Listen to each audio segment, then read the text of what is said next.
What up, what up, what up, what up, what up? Y'all heard that theme music. You see these beautiful faces. We are the Let's Get Canceled podcast. I'm your boy, Thommy with an H. I'm the voice of the people. I speak for y'all. And I'm your boy, Big Tech Dog, your favorite friendly, lovable loudmouth. Hey, yo, cousin. What up, cousin? You ready? We in the building. I'm ready. We here.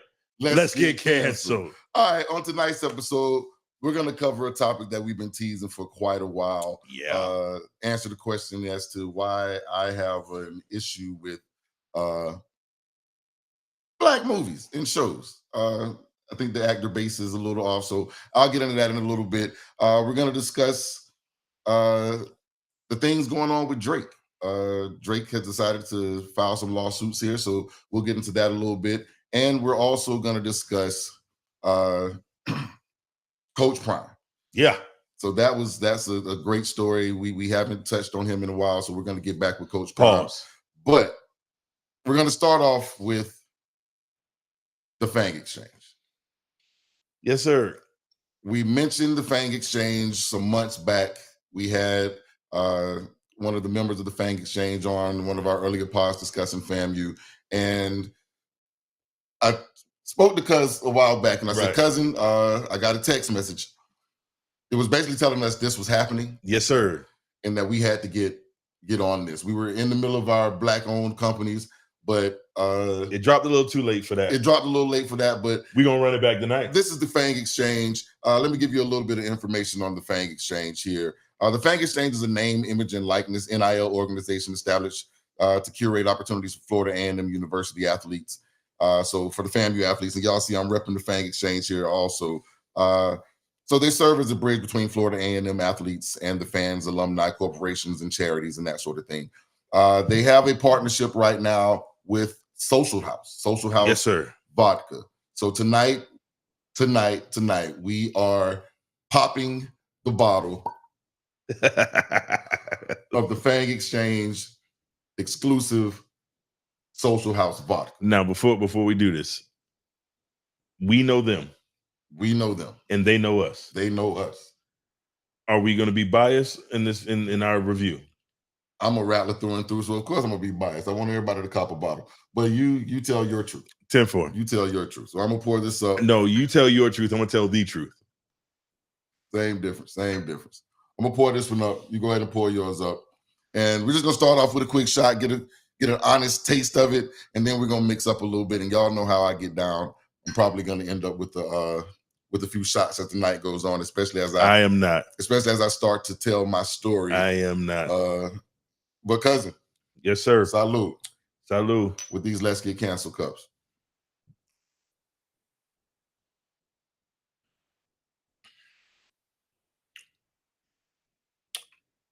All right. So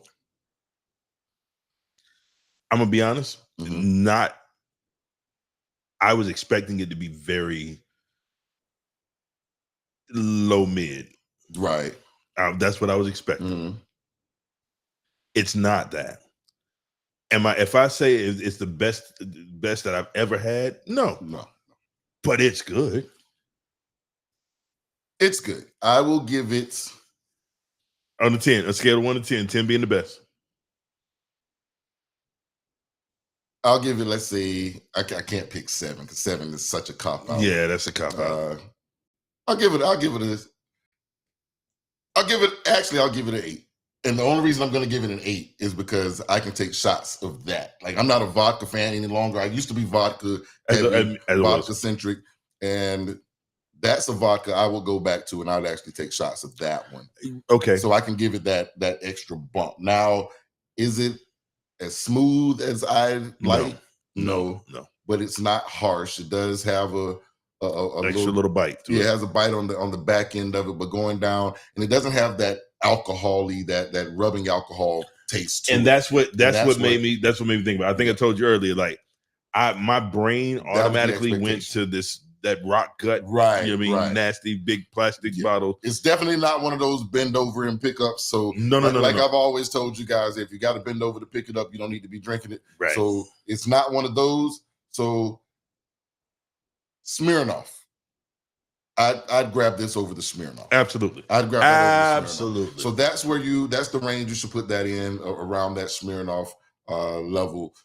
It's not Seagram's vodka, because that's trash. Don't ever drink that. Yeah. Don't do that. But I'll say with the Smirnoff, that T double, as me and the homies called it, that's a good taste. And so let me ask you this. Yeah. Are you drinking this for the rest of the night?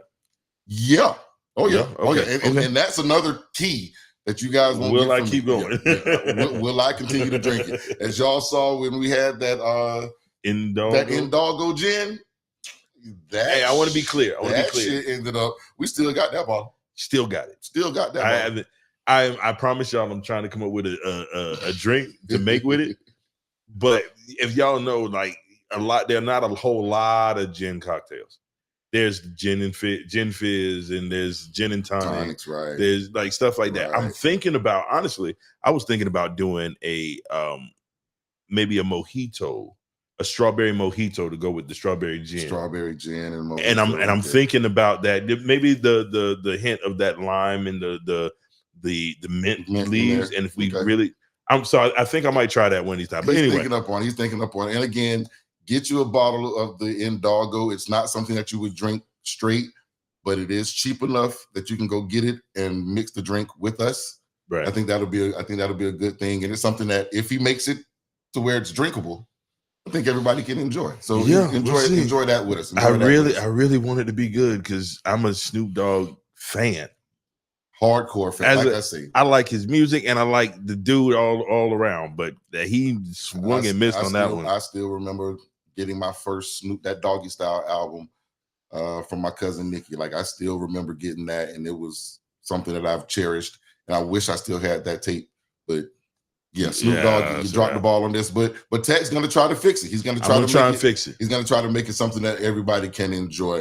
Now, just a quick side note before we get into into the Coach Prime, I want to send my heartfelt condolences out to the homie E and the homie Misha. Yeah, they had some.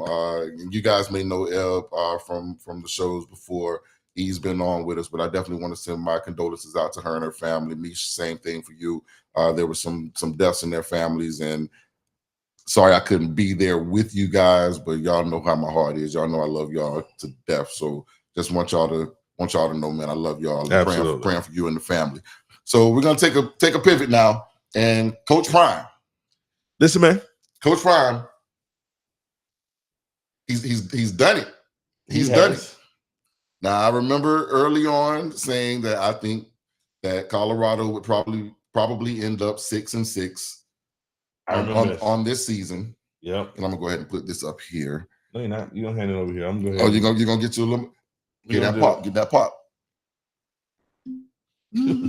Yeah, but I mentioned earlier at the beginning of the season, once I gave the RIP to Florida State.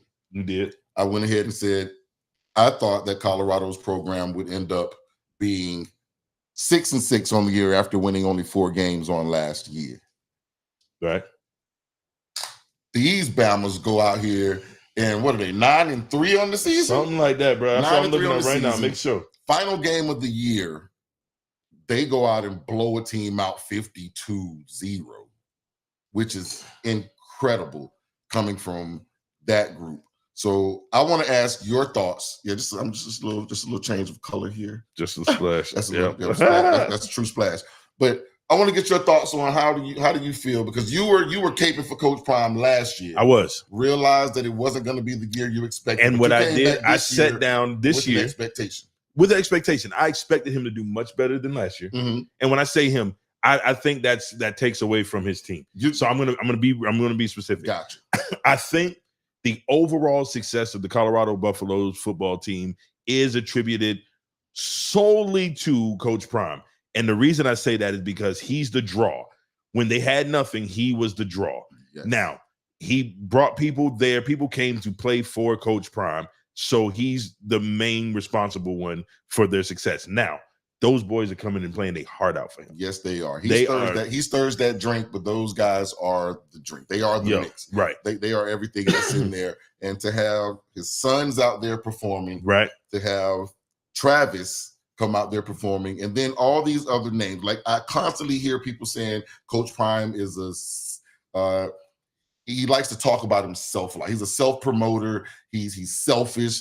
But when you actually listen to him talk, he speaks about those young men in a way that you rarely hear coaches speak about players. You know what's funny? When I think about that, I think the thing is that in order to be the draw, you got to be the guy out there who's willing to say whatever crazy thing that seems crazy to everybody else. You got to be able to stand out there in front of all the cameras with your reputation and with your face up front and say those crazy things. You got to say crazy stuff like my boys can't lose. You got to say crazy stuff like I believe that he can do anything. He's the best one in the league. Whatever. And when you say that stuff and your players believe in you, they'll go to bat for you to make sure that you're not a liar. And the one thing that I see through all of that is Coach Prime actually takes the bullets. So when they don't perform, everyone bashes Coach Prime. Of course. So the players don't have to go out into the media spaces and get banged on and get jumped on and get talked about as badly, because all of the media is wanting to jump on Coach Prime's back. Right. They want to battle and degrade him so much that they actually don't speak on the players who aren't performing quite well. And again, as a player, that's one thing that when I can count on my coach to take the bullet for him, he's going to stand out there and take the bullet for me. Even though people are saying it's his self-promotion and it's all about him. It'll be that. He's protected us from all of you. So when we do well, he comes out and speaks our names. But when we don't do well, he stands out there saying he stands out there. He says, and the coaching staff. Now he's not against talking about his coaching staff. And that's why he ended up with new coaches this year. Ends up with the new offensive coordinator. Ends up with the new DC.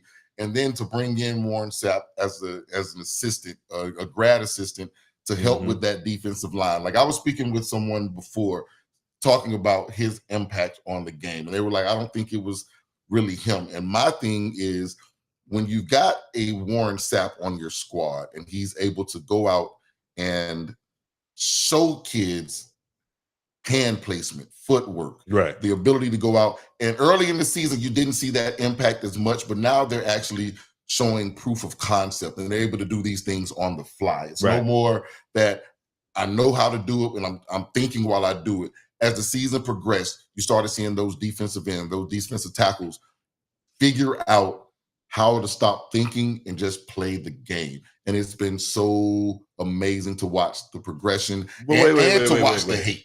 Here's the thing. Their defense was decent last year. No, they were not. They were relatively decent for that. Yes, they were. No, they were not. Comparatively to, like, they had more. Let's put it this way: the defensive line had more bright spots than the offensive line did. Definitely. That's not saying anything great. Right. That's not saying anything. Because their offensive line your offensive line is dead ass last. Now, defensive line not this being year, dead ass last. This year, okay. This year, their offensive line is just bad. It's not horrible. It's not the worst. It's not the worst. Ever. Right. They're still bad. Right. Do not get me wrong. They're still bad. And could you imagine? Listen, the year Shador, the year he's having, the boy is like 87 yards. He's 87 yards away from 4,000 this year. Listen, the last 2 years with a garbage and a recyclable offensive line. Yeah. Imagine if he had a strong offensive line, what he would look like. It could be over for everyone. And he's still, with the line that he has, he is still probably the first quarterback off the boards. He's one of the most effective, if not the most effective quarterback in the league, in college football, in the fact that I'm not saying he's the best, but he is. But in college football right now? Well, yeah, probably. Yeah. What I'm getting at is the fact that he's the most effective because with the least amount of tools, he's able to make the biggest impact. I can't say the least amount of tools. I'll say the least amount of offensive line tools. Those are tools he works with. You know what I'm saying? Receivers and offensive line. Those receivers make things happen. They do so frequently for that young man, and that's another thing that. But they can't make it happen if he can't get the ball out. Exactly, and he buys himself enough. That's what I'm getting at. And again, with the offensive line making the strides that they did, it allows him just enough time to when they lower his sack total by 20 on the season and gives him enough time to go and find those weapons. This guy has 4 or 5 receivers that are going to the league. Absolutely. And nobody knew these guys, but you got that transfer portal that Coach Prime talks about. Bruh, it's been amazing. They still don't have a running game. No. So they're working on that. Still working on the offensive line. And they got a lot of holes to fill for next year. But for this particular season, I give all props to Coach Prime and the Colorado Buffaloes. Absolutely. Now, I am looking forward to seeing. They're second in the Big 12. Yeah, they're number two. That loss last week. That loss last week to Kansas hurt their chances because they had everything in front of them. And I think, like Coach Prime said, they started reading the press clippings and had everything in front of them and dropped one that they shouldn't have dropped. Right? Yeah, they dropped one that they should not have. But Kansas was on a tear. They had beaten, I think it was 2 top 25 teams in the previous 2 weeks. So to come up against Colorado, they should have known what they were going to be up against. But when you get down early, and Travis was out there last week begging him, throw me the ball. When they finally did, buddy breaks. But I'm going to take a quick. But Travis can't do it all, bro. He cannot. But today, well, not today, yesterday's game. They played on yesterday. Right. Travis gives you 3 touchdowns, 10 catches, 119 yards, and an interception. 2 pass breakups. Like the Genty kid at Boise, he is amazing as a running back. We have seen running backs go for $2,000 before. Right. We have never seen a Travis Hunter. Not since Dion. And it's not even Prime did this because Prime didn't play offense in college. He was a punt returner. He was a defender. And then when he went to the league, he had maybe 20 plays on offense, and he was the lockdown corner. You've got a lockdown corner where quarterbacks damn near refuse to throw you the ball. Right. Throw the ball to your side of the field. Right. And then on offense, I go out here and I am a clear number 1 on my team. That is crazy. I can do whatever I want to. I understand what your DBs want to do. I'm better at them. I'm better than them at catching the ball. And then on the flip side of that, I know what the receiver wants to do, and I'm better at what he does than he is. So I know exactly his plan. So this young man, who's the star, the number 1 star of the Colorado Buffaloes? It is Travis. Absolutely. It is Travis. Absolutely. Okay. And I understand normally it's your quarterback, and the stats that Shedeur has would normally make him if he was on any other team. If any other team. You know what's funny about that? I used to say that about Carmelo Anthony and LeBron James. When Carmelo Anthony and LeBron James came in the league, I was like, any other year where there was no LeBron, Carmelo is the rookie of the year. He's the greatest thing. But because he had LeBron, it was no way. Kind of made it unfair. Yeah. But for the Colorado team to their best players coming from an HBCU. And that's where I'm going to cape for them.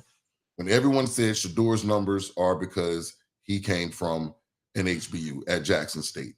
With them saying Coach Prime's record at Jackson State does not matter because nobody really cares about what you're doing at the HBCU level. Travis Hunter, the Florida State fans, and I'm a fan, so I'm in all the, well, I was, and they kicked me out, but I'm on those message boards where they're talking about this kid's running away from competition, and he would not be what he is had he come to Florida State. This young man comes to a Power 5 program, and he is the best player on the field wherever he's playing. So HBCUs, understand, we see you. We know what you have. We know what you have. And don't let any of these PWIs try to knock you off your pivot. We know what you have. We know who you are, and salute to you guys forever. And that's why you need to support the Fang Exchange, because they are supporting HBCU. Absolutely. The HBCU, Florida A&M University, straight up and down. So, I just thought, I remember a day when HBC, it was like college football is Big 12, right? The SEC, ACC, and then it was a different animal. SWAC was a different animal, right? Like it's not there. It was they were the G League comparatively, if that, or in people's mind, right? In people's mind. Now it's white coaches looking at these HBCUs. Let me come and pilfer your staff. Exactly. Let me come and pilfer your players. But that's what I grew up as a MEAC kid. You know what I'm saying? I grew up as a MEAC. Like FAMU was in the MEAC all those years, and I watched FAMU run the MEAC. I watched FAMU take steps back. But growing up, that was where I lived. I lived on FAMU's campus. I lived in those games: football, basketball, baseball, all of that. Like that's where I lived. And then to see them move over to the SWAC, I was a little worried. And then running into Coach Prime, oh boy, those first 2 years at the Celebration Bowl, whatever the bowl game was down in Miami, going down there and watching that was heartbreaking. But once Coach Prime left, we took over. But you heard what Prime said before he left. He was like, what all these schools that are on the move having what is family? Because he was talking about quarterbacks. Yes. But he was pointing out these kids. He loved Willie. He loved Willie Simmons. He's like, they got a quarterback that can spin it. Yes, can spin it. He was like, just to give y'all a little piece of how this thing works and what it's going to take to, and he understood. He understood what was on his back because the entire time he was there in the SWAC, he understood right behind me is FAMU. We beat FAMU. Sir. FAMU doesn't lose to anybody else. So this year, FAMU took a step back. We lost the quarterback during one of the games, ended up losing, but we still understand what FAMU is. Absolutely. And still, the Marching 100 is still the GOAT. Did you see? We saw a dude today.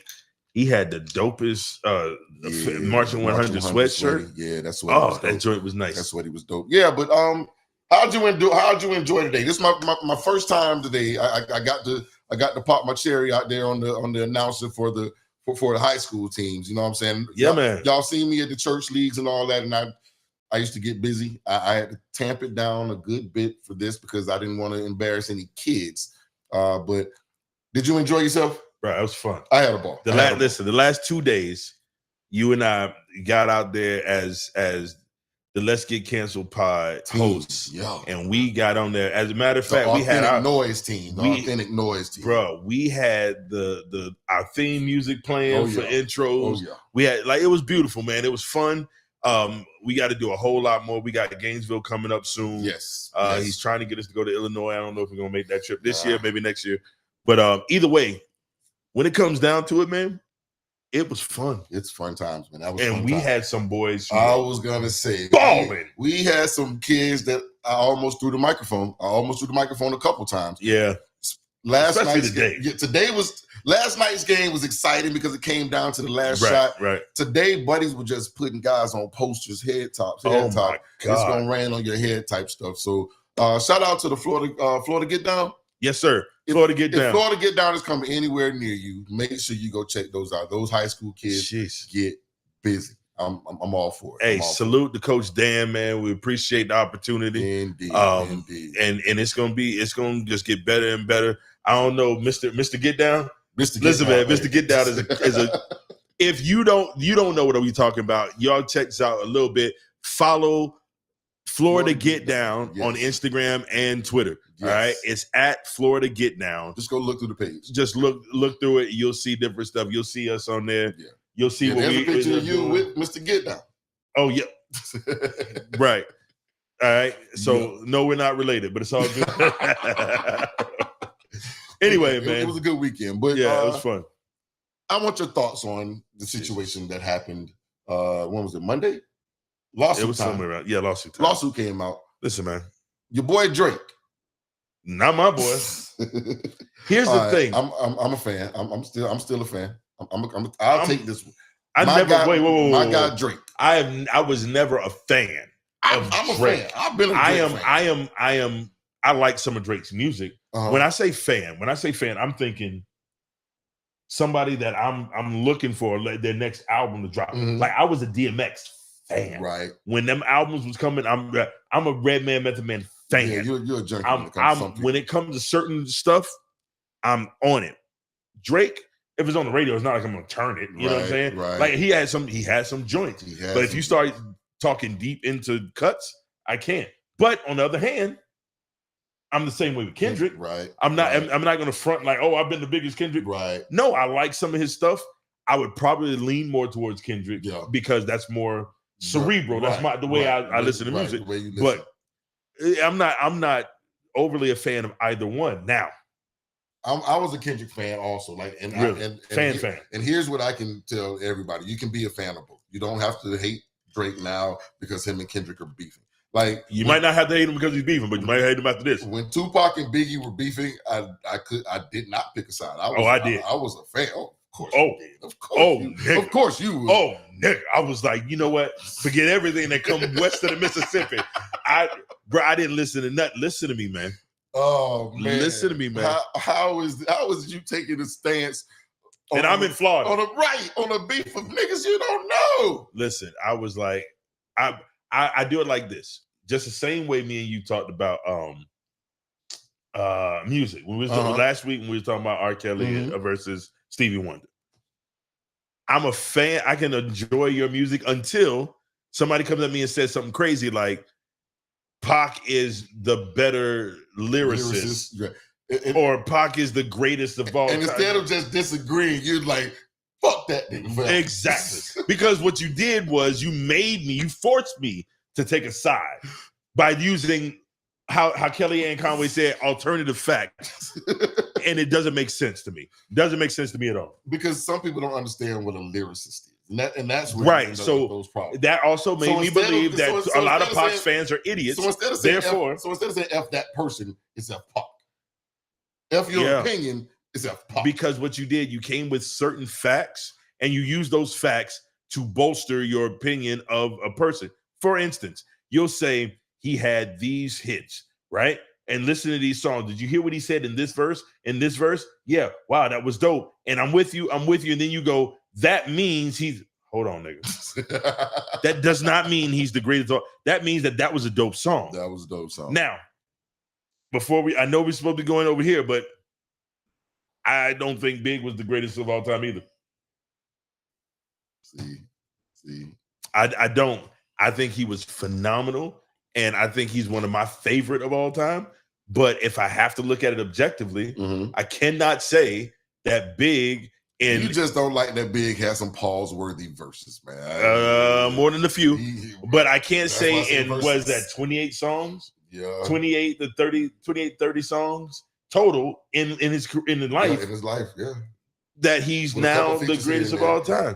Like it's not enough. I can say he had potential to be. Absolutely, he was on his way. If you ask me what I think he would have been 10 years, if he was been in the game 10 years, then that's something different. But when it comes down to it, he would have still been relevant right now. Absolutely. I believe so. Making music. Or at least he'd be at Jay-Z's level where he's maybe not as immediately relevant. But yeah, everybody would know him. Yeah. But going back, like I say, with the Kendrick and Drake thing, I am a fan of both. Like I jumped on Kendrick early. You did.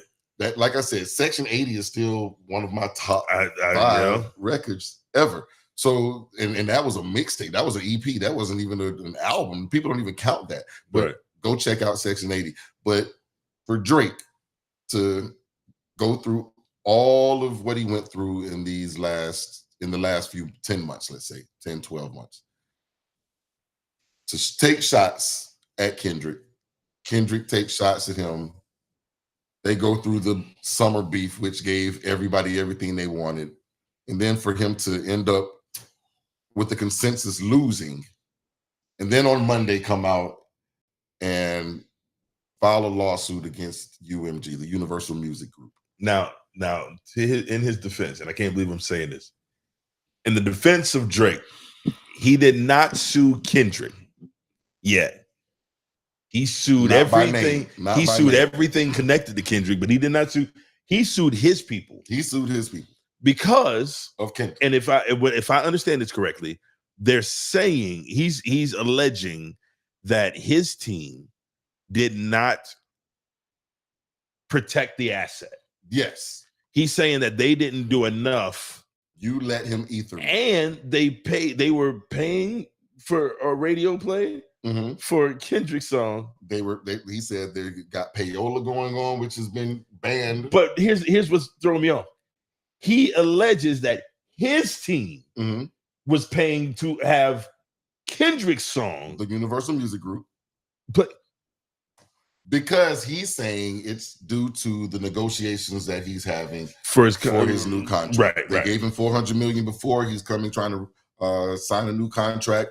And apparently he wants more money, and they tried to devalue him as an artist. Now, for him to say Kendrick or UMG and Spotify are colluding, because he put a RICO on these dudes. Well, it's not even a lawsuit right now. He's saying, I want you guys to give me the information right now. Give me the information, and I'm filing for that particular reason. I'm filing because I want the information. But he's alleging that UMG and Spotify are colluding to boost numbers for Not Like Us. And it's just this one particular song for Not Like Us.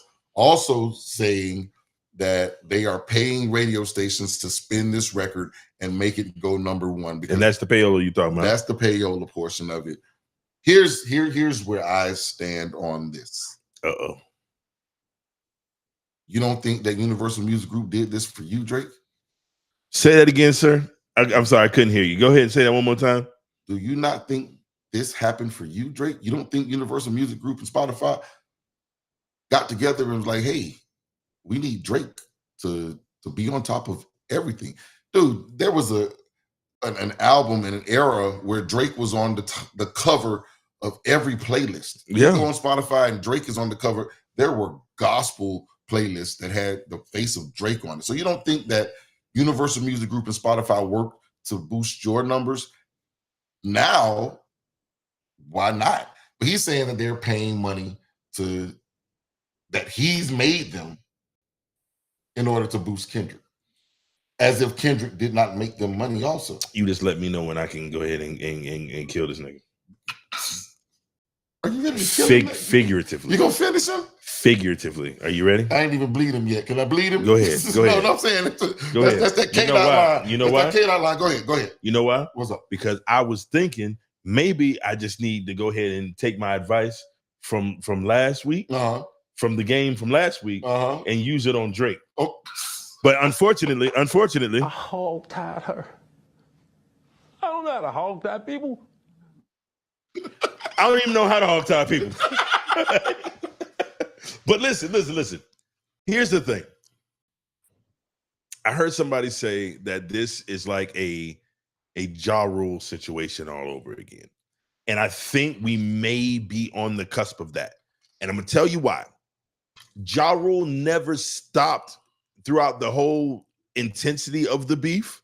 Ja Rule never stopped having his fan base, but there was a long time where Ja Rule's fan base was adamant that 50 was just being a bully, and that Ja Rule made great music and he's a great artist, which I agree with. Where you saw a problem was, number one, fans started dropping off, and maybe not dropping off, but becoming less vocal in Ja Rule's defense, number one. And number two, Ja Rule started complaining about the fact that 50 was picking on him or doing things to make him look bad or trying to stop his money. Where are we at right now with Drake? Fans are a whole lot less vocal, and now he's suing because he feels like everyone is conspiring against him to make Kendrick big and to make him sell less. I will no longer call people Karens any longer. Like, I've got a personal connection to a Karen, and she has hated this forever. I still call them that, but now it's over. They're all Aubreys now. I'm sorry. They're all Aubreys. You do not get to pick a fight and then go and call the principal and tell him he beat me up. You do not get to pick a fight and say, oh, y'all just sat there and watched him beat me down and didn't do anything. Okay, Aubrey. You started the fight, you Aubreys out here coming up to me, bothering me in the streets. I wasn't talking about you. You bothered me in the streets. I'll sock you. Now you want to call 911. Aubrey. There's no more Karens. There are no more Karens. They are all Aubreys now. They're all gone? Karen, you are off the leash, babies. Karens, you guys are all off the leash. Aubreys are now where I call them. So let me ask you this, though. Is it only a bad move because it's hip hop? Yes, that makes it the only move. And for him to come out and say, I'm doing this for the artist, but you didn't do this years ago when it was working on your behalf. Right. That's where I call bullshit. There is no need for this now. And now it's only because this dude has mollywop bodied you done a victory lap on you on Juneteenth, dropped a video on the 4th of July, like, and then drops an album, like, dude. Now, let me tell you what I hope. I hope that Kendrick moves on now. And I'm going to tell you why. Because you haven't come back. He hasn't come back with a new diss record for him. He's come back with just the same record, in different iterations. Because I think the genius of what Kendrick did was he built this house on a firm foundation. Yeah. It was like a little bit here, a little bit there. We're going to put this post in over here, put this post in. And the roof, the hood ornament is They Not Like Us. Right. That brought all of it together. Right. That brought everybody together. But he lyrically spanked him for 5 tracks. And the thing was, Aubrey was flawed. Yeah. And the fact that he had something to go at and build that on. Yep. Because if you with the Ja Rule and 50 Cent thing, there wasn't really anything wrong with Ja. There wasn't anything wrong with Ja. But 50 made us think that what we loved about Ja Rule was now a bad thing. Right. Ja Rule coming out, what would I be without my baby? Right. Every nigga in the hood was out there singing my brain. Right. And he made y'all niggas believe that singing was bad. Y'all turned on him, and then he came back out and went, "I take you to the candy shop." Right. I was like, this is a genius. Shopper. Like, he gave you mad at me. He took what Ja was doing, took it upon himself to continue to do it. And I watched an interview with Yayo. It was genius. Yayo said it's a difference between melodies and singing. No, it's not. And I love, listen. I love the everybody needs a Yayo, bro. Everybody needs a Yayo. I'm your Yayo, dog. I got you, man. I got you. I'm your Yayo. I got you, my nigga. Because, bro, when that nigga said that, I was like, huh? No, bro, man, 50 just do melodies. 50 sang 21 questions. He sang an entire song. But, bro, I'm sorry. This ain't about 50 and Right. This ain't about 50 and Ja. But again, Aubrey, there was nothing wrong with what Ja was doing. Right. Aubrey, Kendrick exposed truths that people were overlooking. Yeah. That whole, you go to Atlanta when you need some cred, that whole colonizer line, that whole you're around a bunch of suspect people. And did he really call, like, and then the defamation suit came out. Yeah. Where he's like, you allowed him to defame me. What did he say that was defamatory towards Aubrey? Here's the thing. He said, Baca's got a case, a weird case. Why is he around certified, lover boy certified? Did he say Aubrey or did he say Baca? Does Baca not have a case? Listen, man. Listen what you're saying. This man is reaching and searching for anything. And what he does, I don't think he understands is that he is turning They Not Like Us. He is living that out. Oh my goodness. He is showing everybody 100% that and us most niggas is like, listen, we don't want, and this is a misconception from the general public, and I think we need to go ahead and dispel this rumor now, this myth now. Everybody believes that real, like, thugs and street niggas, if you come around them, you have to act like a thug or street niggas. No. They want you to be you. Right. And if they like you, they're gonna hang around you regardless. Y'all gotta understand, I've had some of the work, like the biggest, baddest thugs, and then I got some of the nerdiest friends in the world. And I enjoy hanging out with all of them equally. The problem is when I know you're square and you come over here and trying to act like something else. And that's when the problems happen. Right. And that's when Kendrick was like, I love Drake, man. I like him when he sings melodies. I don't like when he tries to act tough. And that's what hip hop really understands. And again, when Kendrick says, or when everyone comes out and was like, they're not like us. Mm-hmm. I don't think he's talking about black folks. I think he meant hip hop. I think he meant the culture. He's not like the culture because there is no reason that a battle should turn litigious. Like there should be no legal action in a battle. Now, if you had a problem with what they were doing, this should have come out, especially not. Man, not 3 days after he drops an album. Are you trying to take your shine on the album? Now here's now you know what? You just brought something up that I just thought about. When you said that just now, you said there's no reason that a battle should turn litigious. And I was like, absolutely not. Well, and I started thinking about where it would be. And if the only reason we're talking about this like this right now, I think I'm changing positions. The only reason we're talking about this right now is because we framed it as Drake suing Kendrick, even though we know he's not suing Kendrick. But it is. Is this Drake versus Kendrick, or is this Drake versus a bunch of white dudes who are making money on both sides of a beef between two? Before you say it, let me finish. Between two black men. Right now, here's the problem. After this battle, most of us don't see Drake as a black man. He's Aubrey. He's Aubrey. He's the Jewish kid from Canada. Right. And so now what's going on is that we are being, and I think admittedly so, we're being somewhat manipulated by a system that's going to win either way. Drake versus Kendrick made them tons of money. Jesus. You understand what I'm saying? And now Drake is looking at that going, wait, y'all made money on both sides. You're making money off my ops. And forget that these dudes don't see ops. They see dollars and cents. But had Aubrey won, he would not be doing this. That's what make that's the and here's my thing. Like, you're saying they spent money to force the culture to like Kendrick? Dude. Yeah. Dude, once Aubrey started the beef and he called him out and was like, nah, you can't run from this. You got to say something, man. You better bring these quadruple entendres out. And he did. You pulled this out of this young man. So regardless of whether the record label or anyone else was going to push this Kendrick song, you forced us to look for it. So as soon as Kendrick dropped, you looked on YouTube. Yeah.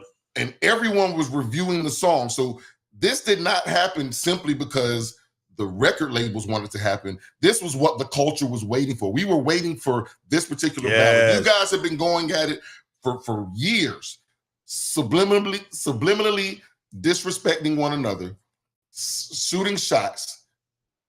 You finally said a name, and forced this man to come out and say your name. But here, wait. I think Drake start feeling himself. All right, so I got teenage boys, right? Mm-hmm.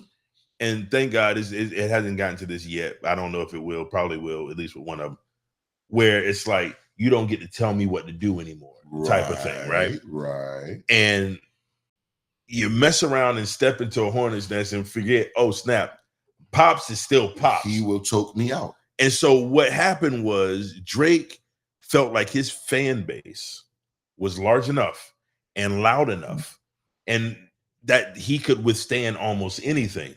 He was losing from the very beginning. I think out of, what is it? Was it 5 and 5? Well, 5 and 6, really. Diss tracks back and forth. Yeah. 5 on each side or something, or maybe like 3 or 4 on each side. Yeah, because Drake dropped the back-to-back type deal and then died. But see, and this is what he did. He went at Meek Mill. Mm-hmm. Meek Mill wasn't popular enough outside of gritty hip hop to really be able to withstand. Right. You understand what I'm saying? Surprisingly, and I did not expect this, Kendrick is. You know what I'm saying? But what he should have understood was it's not about the number of fans that someone has, because when he went against Pusha, everyone was still listening. You started this. Your fans are now listening so they can disrespect the other guy. Your fans go listen to the other guy so they can be like, oh, Drake killed him. And then all of a sudden this man drops the bomb and it's like, oh my. No, but you got to remember, he went against Pusha and lost handily. Right. Hold on. He lived. That's the problem. Y'all ain't never said that. There's nobody been like, you know what? Obviously, you've never been punched in the face. It shows. And you know here's why? the thing. You know why he lived? Why? Because he bowed out. He let that go. He bowed out. No, that's not why he lived. He lived because Pusha T is undeniably lyrically strong and superior. Yeah. And he pulled out the kid. And the story changed from Pusha T versus versus Drake to Drake got a kid, right? And it stopped so everything. And it stopped there. At that point, Drake goes, okay, there's no off button on this nigga. Right. So let me back off. And what other information does he have? Right. He was feeling himself. He felt invincible because someone who legitimately should have killed him, he lived through it. Because Push didn't push the button. And he didn't push the right. issue. And he believes that Pusha T is a better MC than Kendrick. Because he was a fan. And he was a fan of Push. Right. He was a true fan of Push. And so what happens is, if I can survive Pusha T, I can definitely survive Kendrick. But he doesn't understand Kendrick comes from battle. And his brain works differently. And also, what I also believe that he did not understand. When he put out that drop and give me 50, I got a bump. And Kendrick does not do bumps. And all of a sudden, and the West Coast went crazy and the rest of the world went bananas. And he did not think that Kendrick was going to be able to put out a pop record in the sense of popular. He was not going to be able to put out a bop that the people were going to feel. And that shit went everywhere. But bro, listen. Everywhere. When I tell you. And it did not take the record label to make it go everywhere. That right there would have been the underground swelling to make this particular record. But again, you started this. He did. He started it. You told him he had to do this. But what he did was he told Kendrick, I'm going to show you the blueprint of how I beat everybody. I'm going to drop a song here, and then I'm going to drop. I was doing a show. Me and you were on the phone that night. I was doing sound at a gig, and we got two out songs day after the next. And I was like, golly. And me and you were on the phone. We were talking to a business partner, and we were on the phone. And then the kid who was helping me, he goes, did you hear that new Kendrick? I said, what are you talking about? He just dropped one this morning. Right. And Drake dropped one this afternoon. He said, yeah, 5 minutes later. 45 minutes. I said, wait, what? Why? And I'm thinking it's the one from the morning. So no, not at all. He didn't do that. Bro, when I tell you, before I can set up the game, I'm unloaded in a song drop. Before I can finish set up and do a sound check, another song drop. Push the button. I was like, oh my God. Yeah. Not back-to-back day after the next. No. Not 2 songs before you can release one. We're talking, I'm going to release one, and I got one right here. Here you go. Release it. I dare you. Get Drake drop one. Bah, I got you, homie. And it's like as soon as Drake dropped, Kendrick hears it and references that song in the next song. Which is amazing. Which lets you know. Which is scary. Which lets you know he's in mode. I'm locked in. My pen's out. I got my pens on me. So whatever you want to do, bro, I got my pens on me. Listen, man, I've watched kids who can shoot the ball. They're out there shooting. Yeah. It doesn't matter how good of a defensive player you are. Yeah. When Curry's hot, all you can do now is just wait till he cools off. Put your hands up. And that's the thing. Like when Curry's pulling up from 8 feet behind the arc, you gotta just chill out and wait. Throw your hands up and hope. And so you can't keep talking smack. It doesn't matter how good. You probably have a better team. Right. But your thing is, when he's hot and you out there still talking trash, I'm gonna give you that one. Yeah. And you keep saying, I'm gonna give you that. And he keeps stepping back further and further. I'm gonna give you that one. And he keeps doing it. And he's playing mind games, bro. And there has to be a point where, and here's the thing. Aubrey dropped, and I'm gonna keep calling him fucking Aubrey. Aubrey drops a track after Not Like Us that nobody remember. The Hard Part 6 that he did. I remember hearing about it. Right. And he goes out and basically defends everything. And tries to say that he had a leak in his camp. Right. He set it up so to leak him fake information. So again, in your lawsuit where he's defaming you, if you gave me the information to defame you with, you can't sue me. You told me. You allegedly. And then all of a sudden it's like, I didn't give you anything. I don't know where this. So there may still be a little girl out there somewhere. But Aubrey definitely hurt the culture with this one. And I know his true fans are gonna. They don't care. They're gonna sideswipe it and say, no, he's not doing this about the battle. It's all about his negotiations. His true fans are feeling that They ain't saying nothing. Oh, they are hurting. They are hurting. And again, I'm a fan, but you actually just you kind of broke me, Aubrey. You kind of broke my heart because there is no reason that you should file lawsuits based on a battle. I don't care if they're. I actually do not care if they paid to boost this particular record. You asked for them. You asked for him to come out and do it. And they were like, all right, well, if that's what he wants, just go ahead and put some money behind him and see where it goes. However, if there was not the amount of streams that took over for this Not Like Us record, it would still be the record that won the battle. That's true. So you still lose this battle, regardless of if they pushed it to. I think he's still mad because it outsold all of he's done in history. And this record ends up going in that 400. You gotta remember before that, the number one battle record that went commercial was back to back. Right. And I think he hates the fact that he lost that particular record. And I understand. So okay, but you would still lose this battle. And if he knows that, and if he comes out and says, I know I lost the battle, but they still should not have pushed it to where it reached these numbers. Gets more respect from me. I would understand that. But he's going to say that's the reason he lost the battle. And I don't care how many bots you put out there to say all the streams. The streams don't really matter. It's the cultural impact of this particular song. And I don't think that pop-out concert happens on Juneteenth without a real significant cultural impact. Without an impact. I don't care. And it does not have anything to do with the amount of times it was streamed because folks were looking for that song. Yeah, I don't care how many times it was streamed. Yeah. Folks, I never looked it up on Spotify. I never put that song on my playlist on anything on Spotify. I went to YouTube and I watched it over and over. And I watched it on multiple different platforms. Yep. Because that shit was killing you, dog. You got to remember, bro, like back to back, when you Googled it before, it would bring up something else, and now it brings up your song. Like, that's your number one Google search. Guess what? They Not Like Us. Anytime something doesn't fit in a situation, somebody utters that song. We talking from the 85-year-old white grandmama to the 5-year-old kindergartner in preschool or elementary school.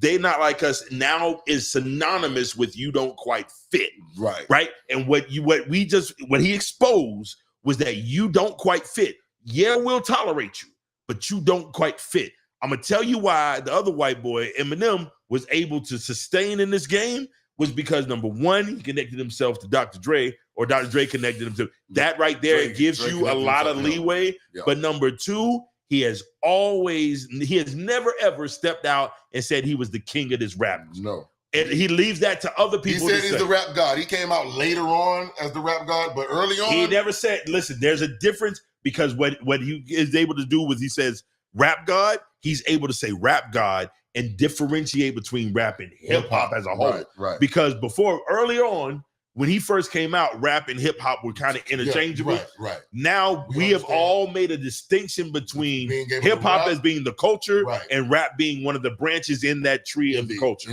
So he came out and said, okay, well, on this side over here, I know I can get down. And his test was when he had an OG in the game come at his neck, and other black artists not on his jock was just like, whoa, we can't say that now. Hold on. Like he's and they agree. Yes, he's a guest. Yeah. Yes, he doesn't own. But M has stood the test of time. He's gone through the Ja Rule issues. He's gone through the white, but he stayed where he let you know where he was. Exactly. I'm the white boy here, and he never came off as the hard. Like you were saying earlier, you have these people, and the gangsters respect you being yourself. And he came in talking about killing his mom and his mom doing drugs and getting high and stabbing himself in the dick and all stuff we wasn't doing. That niggas wouldn't do it. They are now. But we respect it. You're right. Did he bring us over to his side? He didn't bring us. He might have brought them, but not us.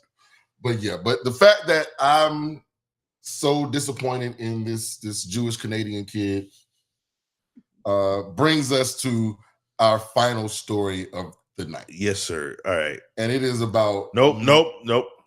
You're gonna allow me to do this. You're gonna allow me to do this. Because you're gonna paint me into a corner. I am not gonna paint you in a corner. I'm gonna kill you by myself. Hey, listen, y'all. So for over a year now, I am the type of person who a lot of times if I'm talking to you and you say something, I'm going to use like a line that I heard from a movie, right? Like no matter what, my kids will tell you. I always say that I'll be up here and be like, "You're killing me, Petey. You're killing me." That's from Remember the Titans, Denzel Washington. I say stuff like that all the time. And well, we started this podcast, and this is my cousin. We're not play cousins, y'all. We're talking like we're real blood cousins. Like his daddy and my daddy are brothers. This is not a fake thing. Yeah. But I discovered something about a year and a half, 2 years ago. This nigga does not watch black movies. And when I say black movies, I'm talking about those movies that are cultural, like impactful to us. Like those movies that you automatically get real nostalgic about when you hear the name or something you've seen, or you can crack up and you can name all these lines. Tonight, we're going to make him explain to us why he believes that black movies suck. That's right. He says black movies suck. I want to see what Thommy with H has to say about it. Thommy, the floor is yours. Put me right here. Here you go, sir. Put me right here. And I'm going to tell you this, and it's going to be real simple, real easy. You niggas can't act. Sick of y'all. Y'all got 4. I give you 4 greats. And don't bring Sidney Poitier out your ass because that nigga's trash. You do not hold black folks to excellence. And there is where I draw the line. I understand, hey, we got to get our foot in the door. I get it, but y'all movies suck. You guys make stars out of mediocrity. And when it comes to the black experience, it is not always what Tyler Perry puts out there. It's not always what John Singleton puts out there. It is not always what Spike Lee puts out there. I love Spike. I love John. I can't say I love Tyler, but I understand Tyler. However, the people who are telling the stories have to pick actors to portray these stories, and the actors that portray these stories are trash. Therefore, if I'm watching and I see some garbage, the hell with it. What am I here for? What am I here for? So that's my explanation to all of you as to why, and I want you to tell me I'm wrong. I go on the Twitter box every now and again when Tyler Perry drops a movie. Outside of porn. Well, Twitter is specifically for porn, but every now and again something finds its way onto my feed. And it's it don't have titties. That's right. Like, oh, what is this? Right. That's why you don't like the movie. I press the button, and then I'm like, Tyler Perry. And then they're talking about wigs and talking about Tubi. And I'm just like, oh, this is what you niggas like. And when people tell me to watch Tubi, I don't know what for. It's got the only thing on Tubi for black movies. The only thing on Tubi that I will watch from time to time is like some of those obscure black movies that you're trying to find might be on there. I'm gonna tell you this. I ended up recently, because after I said what I said, I had some people comment to me and were like, bro, what do you mean? So I actually watched what was it? My Wife and Kids. I watched the show My Wife and Kids. So wait, your disdain for black cinematic culture does not only limit itself to the big screen, it's on the small screen as well. You know where you got me was asking about Dunderflip or whatever his name was from Jamie Foxx show. Duncan Penderhughes. Duncan Penderhughes. Whatever, man. What was his name? Whatever the nigga name was. Well, that's where you got me, because you said something and I was like, who? I had no idea. I still have not watched the Jamie Foxx show. I tried to watch the Chris Rock show or Everybody Hates Chris, and that was kind of depressing. I got through like 3 of the first episodes, and I was like, this is depressing. Honestly, I've never watched that. He just gets beats up by white boys. Like, why am I watching this shit? I had a friend of mine that favorite movie was The Color Purple. Yeah. So just last year, I actually sat and watched that and was like, that movie sucked.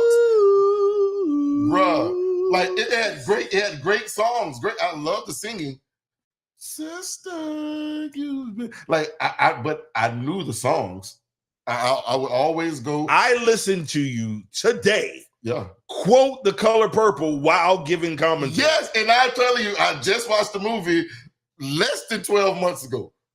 100% just watched it less than 12 months ago, and it was the original. I refuse to watch the new one. No, I haven't seen. I refuse to watch the new one. No. Yeah, I'm not watching because I don't want Fantasia screaming. I'm not exactly. I'm not watching Fantasia. But when it comes to your hood classics, I watched Friday. I did watch Friday. I watched Life. I watched that. Boys in the Hood now. Menace to Society now. What else y'all like? Like OG or whatever. Soul Food. For fucking what? I'm not watching that. Roots. So stop right there. Just stop. So let me get this straight. Let me go back a little bit. Y'all want to be? You name some directors, right? And I want to check your temperature. I watched Do the Right Thing. Have you seen Do the Right Thing? I did. Like Do the Right Thing is one of my favorite movies, and I think it's because the white folks in there gave me something to root against. Okay, got you. What about Higher Learning? I know parts of Higher Learning. Have you ever seen Higher Learning? Never seen Higher Learning. Never seen Higher Learning. Tell the people what you told me earlier about why you know parts of these movies and not. All right, so you can go online and you can find a synopsis to everything, right? I just go in and find synopsis to all the movies, so that way I'm able to engage in conversations with you colored folks, and you'll think I know what I'm talking about. But if you get into the nuances and most of your favorite parts aren't in the synopsis, so I'm missing. You know why most of our favorite parts are in the synopsis? Because we find like the little stuff. Like, so here's the thing. When they started putting, and I'm kind of with Samuel L. Jackson, when they started putting rappers and singers and entertainers in movies, I don't want to see you acting. That's not your thing. I'd much rather, like all the DMX movies that he was acting in. Bruh, like, he's not an actor, dog. Take it back right now. Take it back right now. Y'all see my cousin with the files on me? Y'all see him with the five up? You take it back right now. He got that left arm up. He ready to throw the right. Hey, take it back right now. With that Philly cell. Hey, listen, they definitely were not great cinematic theater. However, and again, Angels East, Angels West, North and South. Please do your best to guard and watch her while she rests. Nigga, I was gonna. What is he talking about? Hey, Doc was gonna get that tattooed on his arm. Me and Doc was gonna get that tattoo when we had kids. Listen, bro. Come on, bro. What is that even from? That's from. It was one of them. I can't remember the name of the movie. It's not important. I watched Shawshank Redemption. Like, y'all need to go check out Shawshank. It's not a black movie. Y'all go check out Shawshank. It's not a black movie. Red is the star of the show. He's a black guy. Red is not the star. He's the star. He's a significant co-host. Andy Dufresne is not the star of that. Yes, he is. Red is the star. Andy Dufresne. I miss my friend Andy Dufresne. I'm telling you, if you come up to me and you start talking about black movies, for the most part, I know what you're speaking of. Now, y'all black sitcoms. Martin is probably the greatest sitcom of all time. I'm with Martin. I don't know about that. I watched Living Single. Yeah. And again, in my teenage years, I tried to see, but I've never seen Moesha. I've never seen what's the one with Monique? Never watched an episode. Parkers? Yeah, never watched an episode of the Parkers. Never it's just bad acting. It's bad acting. Like Bernie Mac show, I know what happened on some of the episodes. Never watched. I see it now. It's in imagine Bernie Mac stand up in a sitcom, bro. Like Bernie Mac was good. Like that show is good. You know what Bernie Mac's stand up? Why it was funny? Because he was able to be Bernie. I'll bust a motherfucking head. He cannot say I'll bust a motherfucking head on Fox. Not the everything that you have said except for the F-bomb. And I need the F-bombs. No, you don't. I need the F-bombs. If you watch it, no, you don't. Trust me. I guarantee you'll laugh. I guarantee you'll laugh from a good, healthy place. You'll laugh to the point where you'll want to watch the rest of the shows. Have not done it yet. Have not. But what else y'all got? What else do y'all have? Because again, well, here's the thing. Your black actors. Which wait. You got 4. Hold on. Who are your 4 black actors? Denzel. Yep. Angela Bassett. Got it. Will Smith. Will Smith. He cried. Okay. And I'm trying to think of one other one, but I'm really drawing a blank on that one. So it might be 3. It no, might be 3. No Samuel L. Jackson. Okay, Samuel. Yeah, Samuel. But here's another thing. Samuel has a lot of great roles, but no. I watched the clip of him playing a crackhead on some movie. He wasn't faking. He was really a crackhead. I know. And that's why I'm like, is he acting or is this just they just? He was fresh out of rehab, so they bought a crackhead. And that was in the Spike Lee joint. I have not watched all the Spike Lee joints. I have not. I love Malcolm X. I love Do the Right Thing. And okay, I watched School Days. I remember watching School Days back in the day. And I was like, Big Brother Almighty. That nigga was not a great actor at that time. Now he's great. When he was on Breaking Bad, I never watched more than like the first season of Breaking Bad. Okay. No. I'm gonna give you another great black show, and I'm gonna tell you the truth. They are not the greatest of actors. They picked a lot of people from the city to come in here and make this show. But The Wire is a great show. It may be the greatest show ever. Really? Ever. Have you not watched The Wire? Nope. You're gonna watch The Wire. This is what we're gonna do. We'll trade off. This is what we're gonna do. Once a month, and it may come on our lives.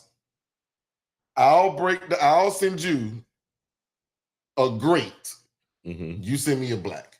You can't say it's a great because it's them. But I'll send you a great. You send me a black.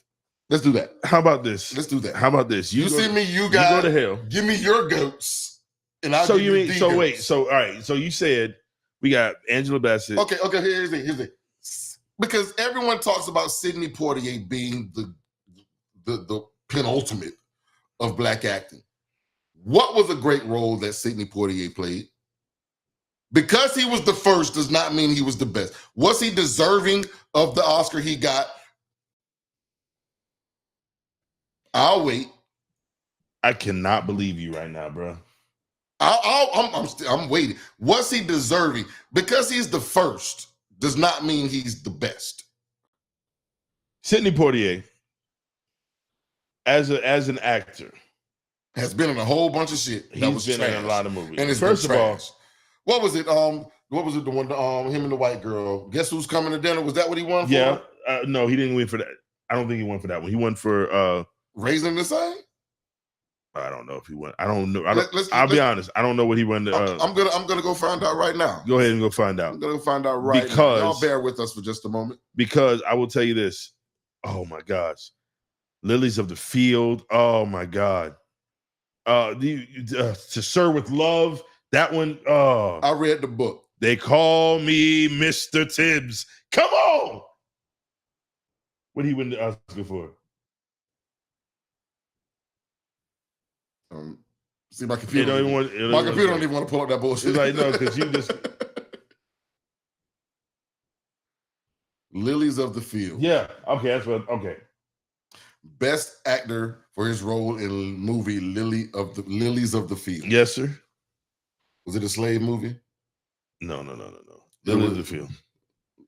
Listen, man. I'm gonna look up the synopsis of this. I'm not watching none of this bullshit. I'm not watching this shit. The thing I read the book To Serve with Love, and I watched it, and I saw Denzel did a movie that was similar to that. Right.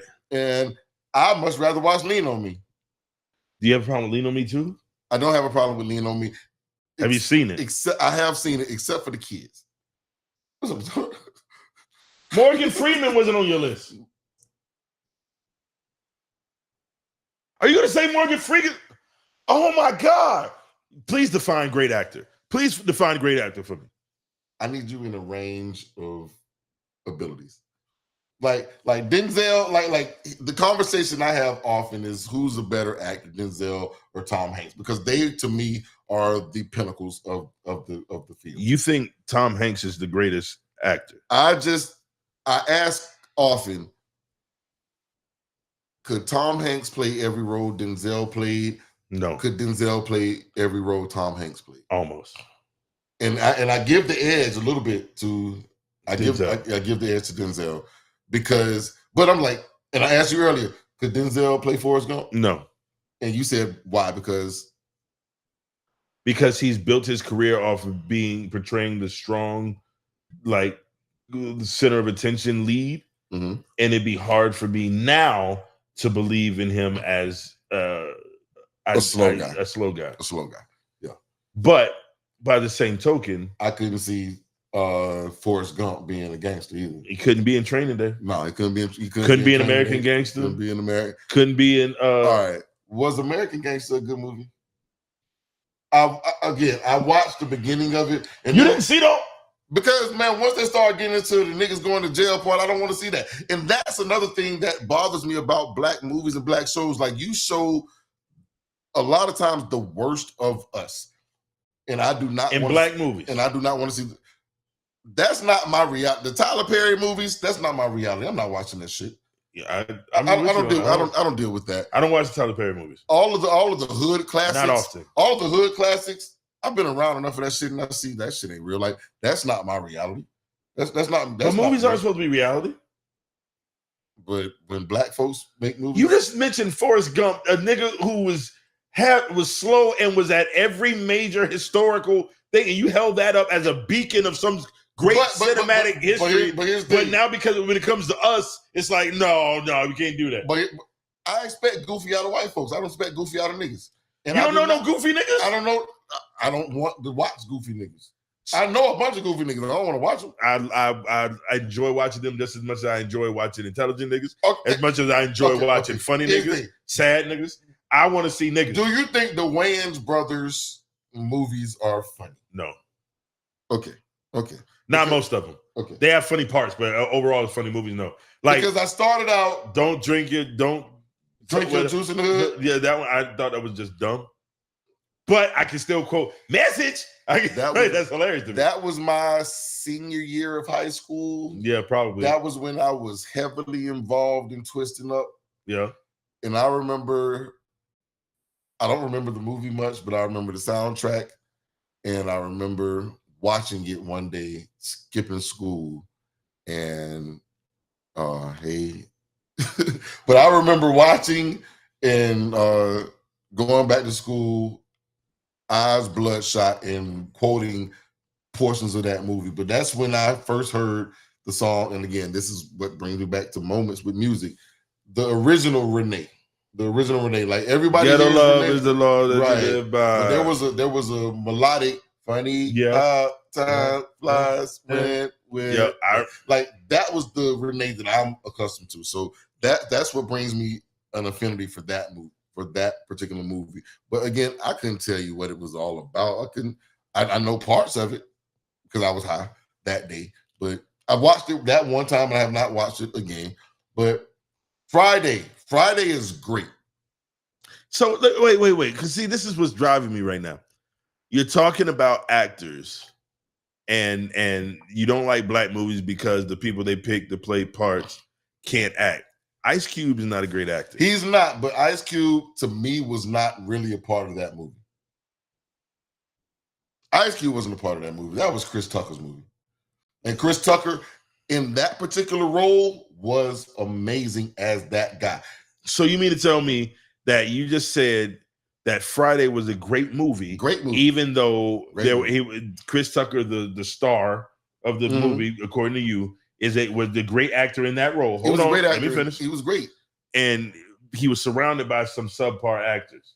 Yeah, but he carried that movie. But you just said a minute ago, when we mentioned the other one, you were like, well, do you think, what movie we were just talking about? Because you were like, I don't know. I'm not helping you defend yourself. I'm not helping you defend Well, let's go through this. Look, I just pulled up some black movies. Let's see which ones I've seen. The Color Purple you just saw last year.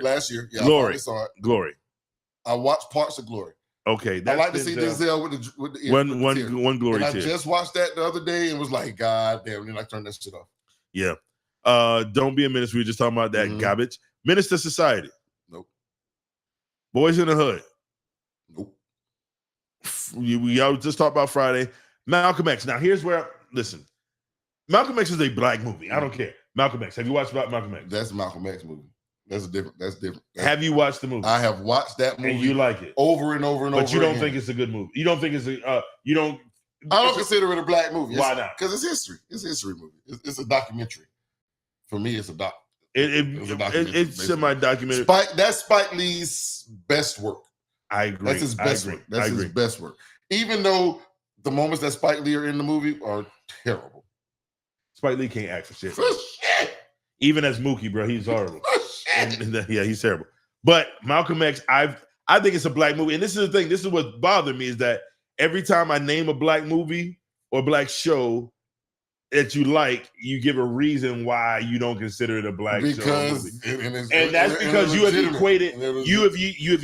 equated trash with black movies, right? Right. So what you're doing is when they're good, it's not a black movie. It's not. It's not. You've got the number one black actor that you said, and you've got the number one black director. Yeah, he might be the number one black director. And because we've got all of that, so in a completely black cast, now that right there can't be a black movie because they can't fuck it up. Why? You can't fuck up Malcolm X. Yes, you can. Who could have fucked up Malcolm? Anybody? Nah, nigga. You gotta remember. Originally, no. Spike Lee had Malcolm X, and then they were talking about letting was it like Francis Ford Coppola or something like that? Somebody else was going to direct him. And what Spike said? He was like, no, because culturally. And what Denzel said. Because culturally, you're not going to be able to. And he's like, listen, it's not a color thing, it's a culture thing. But guess what? Here's the problem. Guess whose culture he's talking about? But whose culture is he talking about? But here's the problem. You guys want to put that particular culture, and again, with this is documented culture. Who are you guys? You niggas. Listen, Aubrey, you're not gonna be like when it's documented and we can go back on it and we like that part I understand. But when you try to make like all of the current movies and you want to bring all of these things in and say this is what the culture is, not what the culture was, and when it's documented, but this is what you want to make it all to be. Like that's where I lose respect for a lot of this bullshit.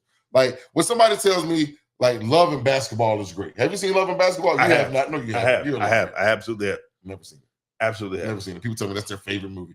It's not my favorite. It's mostly women though. You got to remember, Love and Basketball is the same thing as like that whole. This is when Omar Epps had hit his stride. He was in everything. I didn't like Omar Epps until I saw Omar Epps in on House. As the doctor on like the sitcom? Yeah. It's not a sitcom. It's a drama. Yeah, it's a drama. Anything. It's a dramedy. Any series, television show, I call a sitcom. It's a drama. So yeah. my fault. It's a dramedy. Yeah. So the Love and Basketball though, the story of it is more accurate now, especially because I have basketball sons. Yeah. The reason is because basketball, the straight ones at least, the straight basketball player girls, the straight ones. They won't date somebody who's not a basketball player. Oh. So you end up with basketball like the star girls basketball player with the star boys basketball player. You know what I'm saying? Like but they want to play one-on-one for their hearts. I saw that. Hilarious, I looked that one up. But you know what? I like that movie. Where your boy? Where your son at? He left already. Okay, I was about to say call him here. So like, hey, have you played a bitch for a heart yet? That nigga's single. He ain't played no with a heart yet. No, he's recently single again. But anyway, remember the Titans. I love that movie. Good. We're not going to call that a black movie, are we? No, not at all. Saw them crackers in that. Don't tell us white people in that movie. Let me ask you this. Let's skip that then. Poetic Justice. No. Never seen it? Never seen it. Okay. Never seen it. It is some legitimately bad acting in it. But it's all I know it's all singers. Tupac and doggone Janet. And you don't understand. Janet is Janet is your. I love Janet more than I love y'all niggas. Straight up. I love her more than I love you. And I have not watched it because I cannot watch her act. I just can't. What about White Chicks? Now, White Chicks, I don't call a black movie. Never seen a single scene. Like, I didn't even look up the synopsis. I have no idea what that movie's about at all. You want me to tell you? No, because okay, good. It's the Wayans boys, and I've seen enough of the Wayans boys. They're only mildly humorous to me. I like the Wayans brothers show. Did you ever see that? No, I've never watched the Wayans brothers. Never watched the Wayans brothers. Friday After Next. No. Next Friday. Which one down with the Mexicans? Next Friday was that was the introduction to Day Day? Yeah. No, I haven't watched that. Golly. The Wiz. Okay, here's the thing. I think I watched The Wiz as a kid and it traumatized me, and I've never watched The Wiz again. Was it the subway? Yes. Me too. That's all I remember. That's all I remember when I was like, no, that's all I remember. No, I'm like, no, not watching that shit. Not doing it. No. What about Paid in Full? No. You don't ever hear me when I say, "Hey, niggas die every day." B. I know exactly what you're talking about. I know it. Again, now, I wasn't a huge fan of that movie either. I watched it, I think, a long time ago. Y'all gonna tell me Cameron's a good actor? No. But y'all niggas eat that shit up though, huh? What about New Jack City? I've watched New Jack City. And? I like New Jack City. Is it a black movie? It is a black movie. All right. Ice-T's first movie, and he was terrible. Yeah. Terrible. Yeah. And I think that Van Peebles nigga is garbage too. Van Peebles, that's why he disappeared. Like he was. And Christopher Williams in it. Like no. Like you cannot tell me that was a greatly acted movie. What? New Jack City. No. That was not acting great. It was the events of it. Right. There was like 3 good actors that's in that like, whole movie. To me, that's the equivalent to G Money. New Jersey Drive. Never seen that, but I've heard bad things about it. But it's to me maybe not the equivalent because the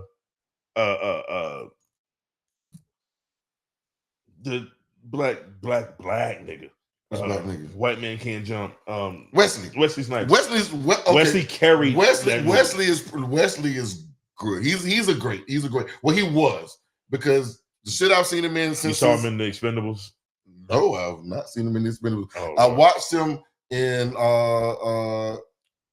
Dolomite. I watched him in Dolomite. He's funny. And I was like, he's funny in Dolomite. It was pretty funny, but I was like, it wasn't acting great. The last two movies that nigga's done, he's played Sweetness. Right. Really and well. I was like, come on, Wes, man. Just with the everything is yeah. Hey, bro, you all right.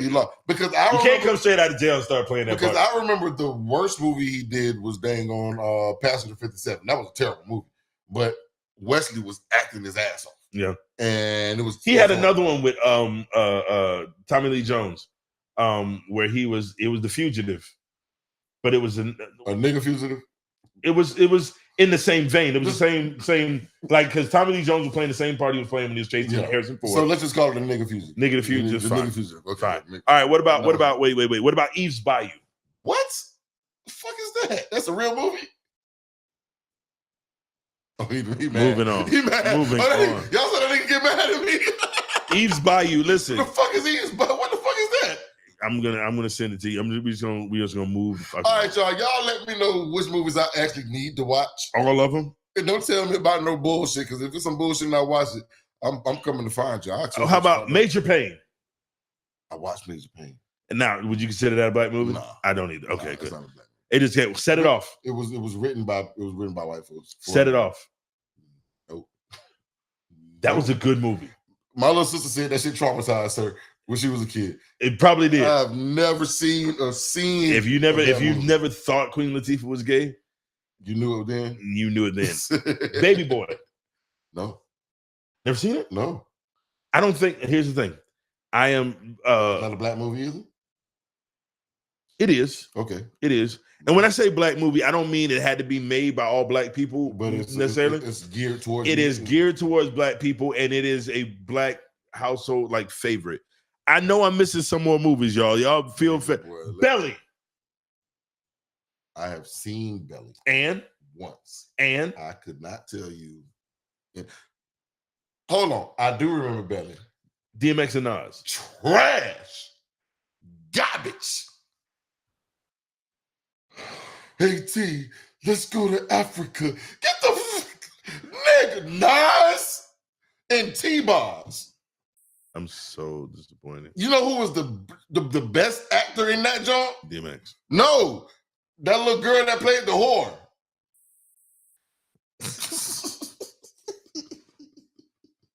That's why I had told Thommy that we was. That's why you like him. What about Harlem Nights? I love Harlem Nights. I love Harlem. Tell me what great actor was in Harlem Nights. I love Harlem. What great actor was in Harlem Nights? What great acting performance? I ain't gonna say was great actor. Which great actor or bad actor gave a great performance in Harlem Nights? Really? shit, yeah. I read it. Nigga, tell me that wasn't the greatest.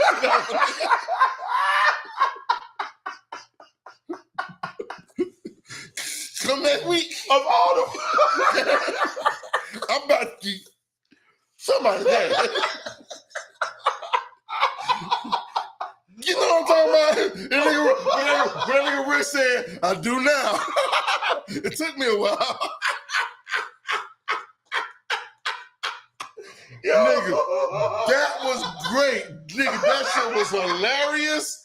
That shit was perfect time. The comedic timing it took for Rich to be like, oh my God. God. I do now. Oh, my stomach hurt. And when that nigga said,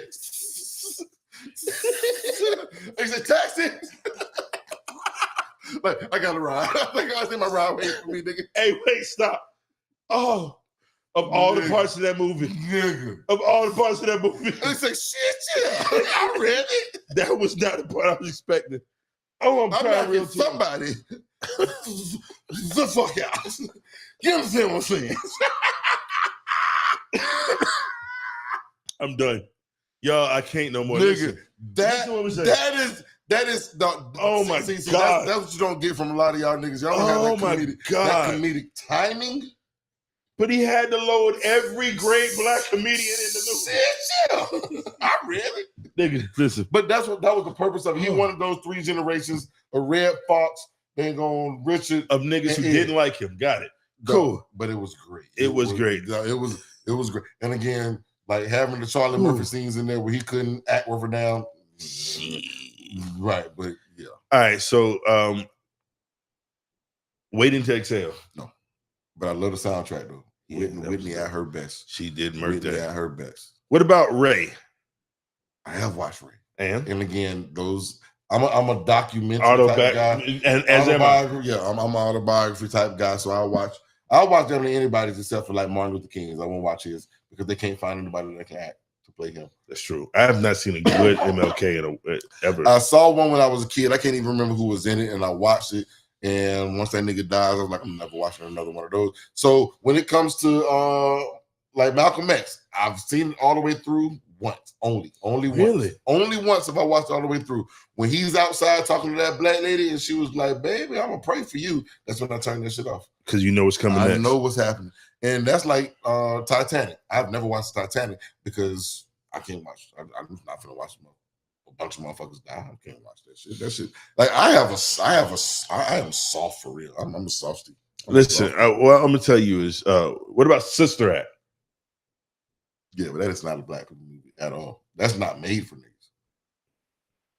The only group in the world who knows anything about Sister Act is black people.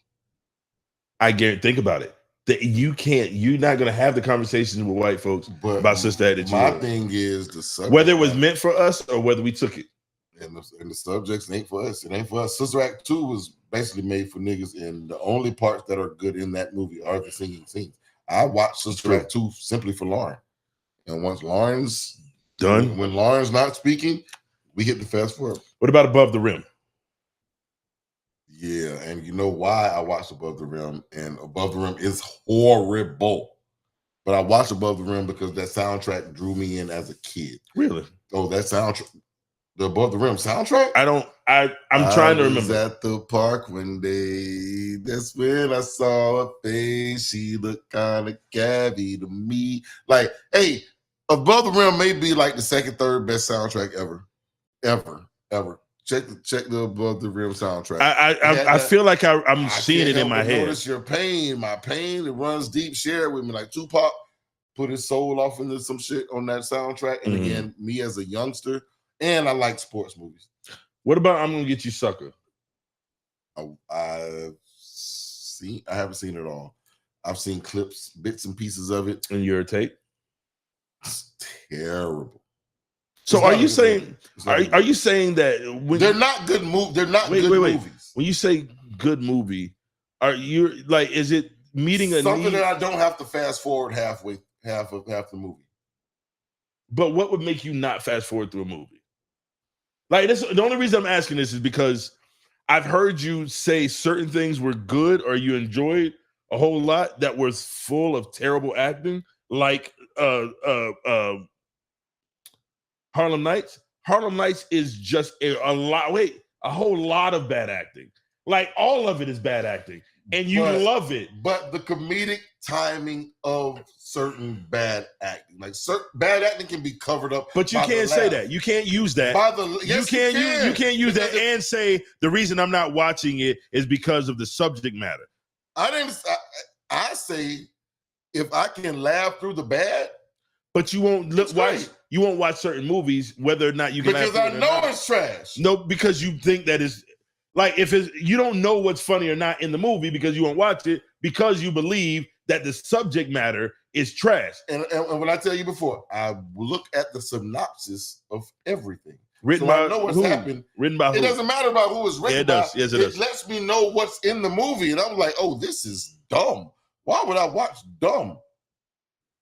I'm not gonna dumb myself down for you colors. But Harlem Nights is dumb. No, it's not. You are outside. That's a great storyline. No, it's not. Nigga, you lying. You know good well it's not a good story. Niggas robbing crackers, that's great. That's on the last 15 minutes of that movie. That is it.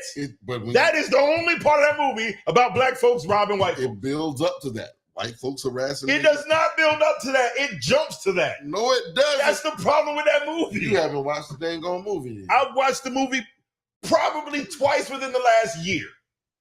I watched it a couple days ago. That motherfucker's amazed balls. You are, oh my God. I can't, y'all. God, that motherfucker sent that girl over to the dang on juke joint like within 30 minutes of the movie. We knew exactly what was happening. They were checking out the place and making sure that they wasn't coming up on them. And then he sent the motherfucking white boy into his jump. After when it was like, okay, this is obviously we knew exactly they're trying to take us out. Exactly and to start the movie, most of the movie was about black folks going at black folks. What?